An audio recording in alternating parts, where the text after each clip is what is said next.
चलो, ब्रेक के बाद वापस से आप सभी का स्वागत है। और आज के टारगेट का चैप्टर नंबर 2 जो आपकी स्क्रीन पर है वो है बिजनेस एनवायरनमेंट। तो जल्दी से इस छोटे से चैप्टर को करते हैं खत्म। चले साहब, सबसे पहले बात आती है sir, what is the meaning of business environment. तो चलो मालिक, क्या होता है बिजनेस एनवायरनमेंट का मतलब? डेफिनेशन तो अपन ने बहुत याद करी थी सर। बिजनेस एनवायरनमेंट का मतलब होता है sum total of all individual institution and all other forces outside the control of business। Sir वो सारी चीजें हैं जो कौन कौन सी? सर सम टोटल मतलब इसका टोटलिटी होगी किस किस चीज का? इंडिविजुअल आएंगे उसमें, इंस्टीट्यूशन आएंगे और अदर फोर्सेस जो बिजनेस के कंट्रोल से बाहर हैं बट बिजनेस को वो अफेक्ट करते हैं डायरेक्टली या इनडायरेक्टली। तो उन सारे फोर्सेस को हम बोलते हैं सर बिजनेस एनवायरनमेंट। चलेगा साहब, आगे आ जाते हैं, फीचर्स की बात कर लेते हैं सर। सबसे पहला फीचर होता है टोटलिटी ऑफ एक्सटर्नल फोर्सेस, क्योंकि बिजनेस एनवायरनमेंट का मतलब ही होता है ना sum total of individual institution and all other forces which are outside the control of organization. तो इसलिए उनको बोलते हैं टोटलिटी ऑफ एक्सटर्नल फोर्सेस। दूसरा होता है specific and general forces. Sir business environment के अंदर जो फोर्सेस आते हैं वो जनरल भी हो सकते हैं, वो स्पेसिफिक भी हो सकते हैं। सर कब उनको स्पेसिफिक बोला जाएगा? जब वो किसी इंडिविजुअल एंटरप्राइजेस को, ऑर्गेनाइजेशन को डायरेक्टली इंपैक्ट करें। उसका अगर बिजनेस एनवायरनमेंट में कोई चेंज आता है और वो चेंज किसी बिजनेस को डायरेक्टली अफेक्ट कर रहा है तो उसको बोलते हैं स्पेसिफिक। और अगर सबको एक साथ अफेक्ट कर रहा है तो उसको बोलते हैं जनरल फोर्स। तो स्पेसिफिक भी हो सकता है और जनरल भी हो सकता है। चले मालिक, inter relatedness. Sir business environment के अंदर आने वाले सारी चीजें, सारे फैक्टर, सारे फोर्सेस इंटर रिलेटेड होते हैं। मतलब एक में चेंज आएगा तो ऑटोमेटिकली दूसरा भी उससे अफेक्टेड होगा। से फॉर एग्जांपल अगर कोई सोशल चेंज आता है, अगर कोई सोसाइटी में चेंज आता है तो always it lead to economic और अदर चीजों को भी वो चेंज करेगा ही करेगा। अगला क्या आया? Dynamic nature. सर एनवायरनमेंट कैसा होता है? डायनामिक होता है, एवर चेंजिंग। अगला क्या लिखा है? अनसर्टेनिटी। क्योंकि ये डायनामिक है, बदलता हुआ रहता है, तो सर इसका जो क्या बोल सकते हैं चेंज है उसको अज्यूम कर पाना उतना पॉसिबल नहीं होता है, उसी को हम बोलते हैं अनसर्टेनिटी। कल क्या होगा उसका भरोसा नहीं है। अगला क्या लिखा है सर? कॉम्प्लेक्सिटी। सर क्योंकि अनसर्टेन है तो इसको समझ पाना भी उतना आसान नहीं है, कॉम्प्लेक्सिटी होती है। और लास्ट लिखा है सर रिलेटिविटी, जिसका मतलब होता है it differ from country to country, even region to region. ये होते हैं साहब इसके फीचर्स। चलो मालिक आगे।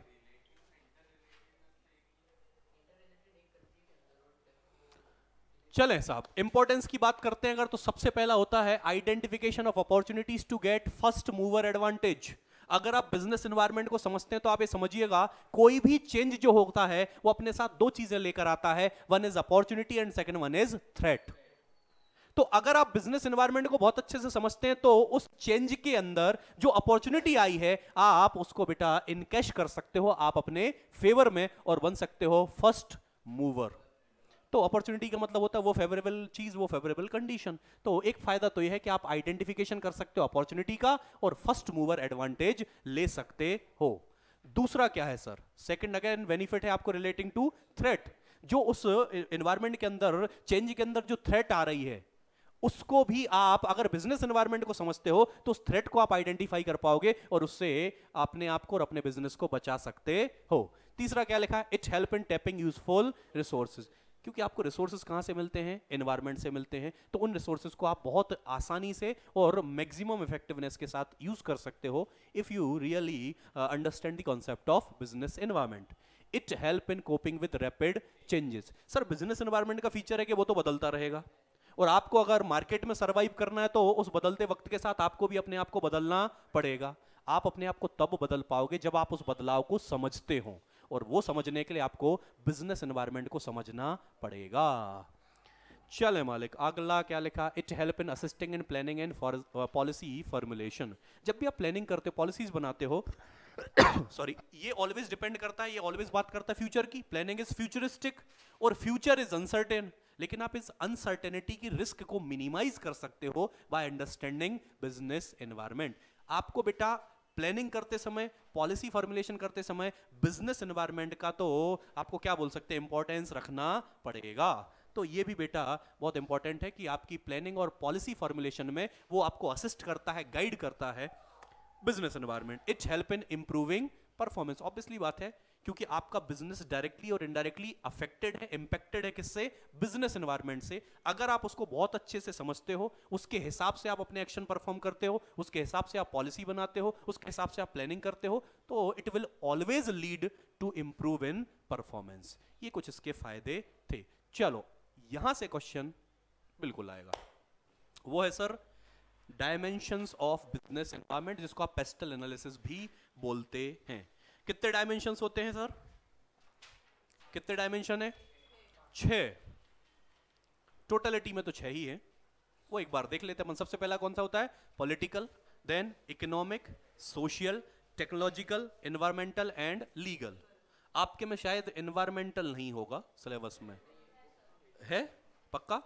चलिए ठीक है, देख लीजिएगा एक बार। अपन इन सबको इन डेप्थ में समझ लेते हैं। देखो क्वेश्चन पता है कैसा आने वाला है कि वो आपके सामने केस स्टडी प्रेजेंट करेंगे और आपसे पूछेंगे कि आप आइडेंटिफाई करें कि इस केस स्टडी में कौन सा डायमेंशन की चर्चा की गई है। तो चलें सर समझ लेते हैं कि कौन सा डायमेंशन क्या बोलता। सबसे पहले मैंने लिया है कौन सा, इकोनॉमिक। क्या बोल रहा है sir, it represent the nature of economy. Sir economic environment जो होता है वो ऑलवेज बात करता है किसकी, इकोनॉमी की। सर इकोनॉमी के बाद इट्स पॉलिसी, इकोनॉमी की पॉलिसी क्या है sir, system and all those forces that have bearing on the business activity. मतलब इकोनॉमी में होने वाले वो सारे चेंजेस जो कहीं ना कहीं हमारे बिजनेस को क्या करें, अफेक्ट करें, वो सारे चीजें आती हैं किसके अंदर, इकोनॉमिक एनवायरनमेंट के अंदर। से for example rate of interest, inflation rate जो होती है, change in income of people जिसको आप डिस्पोजेबल इनकम भी बोल सकते हो, monetary policy of the government, price level etcetera. ये सारी चीजें किसके अंदर आती हैं सर, इकोनॉमिक एनवायरनमेंट के अंदर। कुछ मैंने एग्जांपल्स लिख रखे हैं, एग्जांपल इसलिए पढ़ लीजिएगा कि हो सकता है कल के जो आपका नेक्स्ट एग्जाम होने वाला है उसमें ऐसे ही एग्जांपल आ जाएं। सो मेक श्योर कि आप एग्जांपल पढ़कर जाएं। चलो अगला सेकंड क्या लिखा है, social environment. Sir social environment किसकी बात करता है, it include various social forces.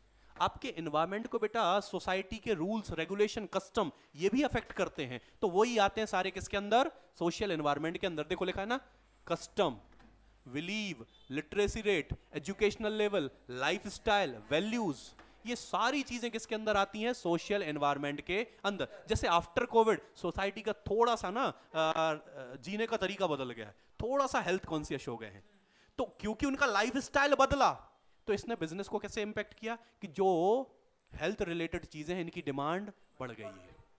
आप समझ रहे हैं मेरी बात को? तो ये होता है सर सोशल फोर्स जो आपके बिजनेस को डायरेक्टली या इनडायरेक्टली अफेक्ट करता है, और ये सारी चीजें किसके अंदर आती हैं, सोशल एनवायरनमेंट के अंदर। चलेगा साहब। नेक्स्ट थर्ड आता है बेटा टेक्नोलॉजिकल एनवायरनमेंट। अच्छा आज का बिजनेस टेक्नोलॉजी से तो बचा नहीं है, टेक्नोलॉजी तो कहीं ना कहीं इन्वॉल्व है ही, एजुकेशन में भी इतनी बड़ी टेक्नोलॉजी आ गई है। तो कल को अगर कोई टेक्नोलॉजिकल चेंज होता है तो क्या वो बिजनेस को अफेक्ट नहीं करेगा सर? सर आंसर इज बिल्कुल करेगा। सर एक जमाना था कि वो याद है डस्ट वाली, चौक वाली पढ़ाई चलती थी, फिर थोड़ा सा इंप्रूव में हुए तो वो व्हाइट बोर्ड आ गए, अब और इंप्रूव हुए। तुमने कभी सोचा है कि तुम घर बैठ के पढ़ाई कर सकते हो? मेरे हिसाब से तो कभी नहीं सोचा गया आज से 50 साल पहले, लेकिन आज देखो मेरे हिसाब से इंस्टीट्यूट लोग कम आते हैं, घर पे लोग ज्यादा बैठे हैं। ये टेक्नोलॉजिकल अपग्रेडेशन है, इंप्रूवमेंट है। तो जो टेक्नोलॉजिकल चेंजेस होते हैं वो सारे आते हैं किसके अंदर, टेक्नोलॉजिकल एनवायरनमेंट के अंदर। सर अगला आता है पॉलिटिकल एनवायरनमेंट। क्या किसी भी कंट्री की जो पॉलिटिकल गवर्नमेंट या पॉलिटिकल कंडीशंस हैं तो क्या वो अफेक्ट नहीं करेंगी सर बिजनेस को? क्योंकि जब पार्टीज चेंज होती हैं तो हर पार्टी का एक अपना आउटलुक होता है टुवर्ड्स बिजनेस। कुछ पार्टीज ऐसी होती है जो बिजनेस को बहुत ज्यादा सपोर्ट करती हैं, उसके लिए नई नई पॉलिसीज लाएंगी तो आपका बिजनेस उस हिसाब से ग्रो करेगा। कुछ लोग होते हैं बहुत ज्यादा ध्यान नहीं देते हैं। तो पॉलिटिकल जब भी चेंजेस होते हैं वो सारे किसके अंदर आते हैं, पॉलिटिकल एनवायरनमेंट के अंदर। देखो लिखा include political condition such as general stability. अच्छा अगर आपकी कंट्री में पॉलिटिकल कंडीशन ऐसी है कि जो पार्टी आती है वो ज्यादा स्टेबल रह ही नहीं पाती है, एक पार्टी आई 2-4-10 महीने रही फिर दूसरी आ गई, तो वो भी आपके बिजनेस को क्या करेगा, बहुत ज्यादा इंपैक्ट करेगा। तो स्टेबिलिटी भी बहुत बड़ा रोल प्ले करती है, and peace in the country, and specific attitude जिसकी मैं बात कर रहा था। आपके यहाँ जो इलेक्टेड पॉलिटिकल पार्टी है जो आज रूल कर रही है, उसका एटीट्यूड क्या है टुवर्ड्स बिजनेस, उस पर भी बेटा बहुत सारी बातें डिपेंड करती हैं, जो सारा आता है किसके अंदर, पॉलिटिकल एनवायरनमेंट के अंदर। मूविंग अहेड, फिर आता है सर लीगल एनवायरनमेंट। अगर आज के टाइम में आप बिजनेस करते हो तो आपको पता है there are so many law which you have to follow, companies act, partnership act, LLP act, और कितने सारे ऐसे रूल्स एंड रेगुलेशन है जो आपको फॉलो करने पड़ेंगे। कल को अगर उनमें कोई चेंजेस आता है तो वो भी आपके बिजनेस को इंपैक्ट करेगा। सबसे पहले चलते थे sales tax, value added tax, फिर हमने लॉन्च कर दिया GST. Sir GST affecting your business directly और इनडायरेक्टली, तो ये सारी कहानियां किसकी होती हैं, लीगल एनवायरनमेंट की। जैसे यहां पर देखो क्या क्या लिखा है, लेजिस्लेशन का मतलब होता है बेटा law, legislation passed by government, administrative order issued by government authorities, court judgment, ये सारी चीजें किसके अंदर आती हैं, लीगल एनवायरनमेंट के अंदर।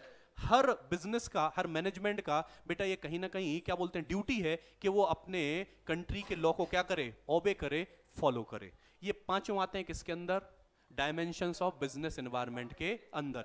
यहां से क्वेश्चन बिल्कुल बन सकता है, सो मेक श्योर कि आपको ये बात समझ में आती हो। चलो, इंडिया के अंदर इकोनॉमिक रिफॉर्म किया गया, आपने कल ही इकोनॉमिक्स का पेपर दिया है तो उसकी यादें अभी तो होंगी, इतनी जल्दी तो जाएंगी नहीं। तो उसके अंदर हमने 3 बातें की थी, लिबरलाइजेशन, प्राइवेटाइजेशन एंड ग्लोबलाइजेशन। तो मैं नहीं चाहता हूं कि अननेसेसरी वही बातें वापस से रिपीट की जाएं और आपके कल के दर्द को वापस से कुरेदा जाए, चलेगा, लेकिन पढ़ के जाना। चलें, impact of government policy changes on business and industry. चलें, गवर्नमेंट पॉलिसी किस तरीके से इंपैक्ट करती हैं ये देख लेते हैं। Increasing competition, more demanding customer, rapidly changing technological environment, necessity for change, need for developing human resources, market orientation. ये एक आपको क्या करना है, एक वन टाइम रीड करना है if you have a time, otherwise कोई सच जरूरत तो मेरे हिसाब से नहीं होनी चाहिए। ये बेटा बढ़िया है ये, क्योंकि इकोनॉमी के अंदर एक बहुत बड़ा चेंज आया था in the name of demonetization. Question यहां से आ सकता है या थोड़ा सा और बोलूं तो आना चाहिए, इसलिए मेक श्योर कि आप इसको पढ़कर जाएं। डीमोनेटाइजेशन क्या होता है, basically withdrawal of particular currency from the circulation. जब आप सर्कुलेशन से कोई स्पेसिफिक करेंसी को क्या कर लेते हो, विड्रॉ कर लेते हो। जैसे अपने यहाँ 500 और 1000 के नोट को क्या कर लिया था, विड्रॉ कर लिया था, उसको बोलते हैं डीमोनेटाइजेशन। नवंबर 8 2016 को हुआ था, 1000 और 500 के नोट को लीगल टेंडर मानना उन्होंने कैंसिल कर दिया था। चलें साहब, इसके पर्पस क्या था, एम क्या था, तो करप्शन को हम कहीं ना कहीं खत्म करना चाहते थे, reduce accumulation of black money and counterfeit the use of high demonetization notes. If you remember, अभी एक सीरीज आई है, वेब सीरीज फर्जी, उसमें ये काउंटरफिट नोट का, नकली जाली जो नोट करेंसी प्रिंट करते हैं, उसकी कहानी है। उसको भी रोकने का काम किया गया था, या पर्पस था किसके अंदर, डीमोनेटाइजेशन के अंदर। चलो, फीचर्स क्या क्या है डीमोनेटाइजेशन के, टैक्स एडमिनिस्ट्रेशन, क्योंकि वो ब्लैक मनी की कहीं ना कहीं बात थी। चैनलाइजिंग सेविंग्स, जो लोगों ने पैसा बिल्कुल इकट्ठा कर रखा था उसको सर्कुलेशन में आ गया, वो वापस अपनी मम्मी लोगों के पास कितना कितना पैसा निकला, तो वो सेविंग को कहीं ना कहीं क्या कर दिया था, चैनलाइज कर दिया था, सर्कुलेट कर दिया था। चले, कैशलेस इकोनॉमी, उसके बाद तो आज देखो यूपीआई पेमेंट तो मेरे हिसाब से हर जगह और हर बच्चे की और हर पर्सन की पॉकेट में ही घूम रहा है पैसा, तो वो भी हुआ। एलिमिनेशन ऑफ टेरर फंडिंग, ये भी एक बहुत बड़ा रोल था। चलें साहब, यहां पर जो छोटा सा चैप्टर बोल सकते हैं बिजनेस एनवायरनमेंट, इसमें आपको एक तो डीमोनेटाइजेशन बहुत अच्छे से पढ़ना है, दूसरा डायमेंशंस बहुत अच्छे से पढ़कर जाना है। बाकी तो आपके टाइम अगर मिले तो फिर तो और कोई दिक्कत है ही नहीं। चलें साहब, सो यहां पर ये चैप्टर होता है समाप्त। Thank you so much, bye bye.